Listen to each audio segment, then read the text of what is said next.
Hi mga katsa, good day po sa ating lahat. This is Ramel. Welcome back again to my YouTube channel mga katsa. Ayan na naman mga katsa, naka-encounter na naman tayo ng napakahaba at napakakulot na customer mind card mga katsa.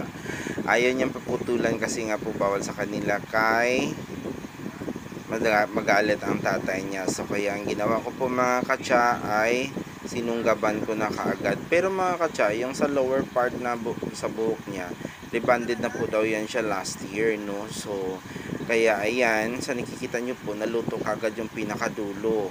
Yung sa upper part wala pa, may ano pa, bahid ng kulot pa. Kaya ayun, nakita nyo kanina, hinugasan ko kaagad para maiwasan ng pagkasunog. So ayan na po ang ating step A mga katsa.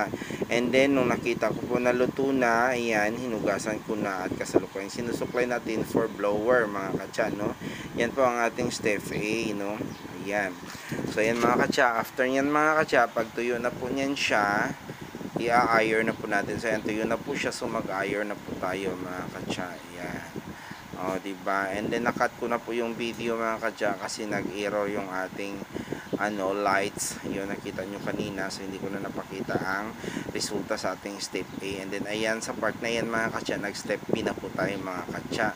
Mula puno hanggang dulo talaga ang paglagay ko mga katsa. Diyan nyo na po makikita kung ano po yung kinalabasan talaga ng ating pag-gripan mga katsa sa sobrang kulot na buhok mga katsa. So ayan na po mga katsa, diba, as you can see.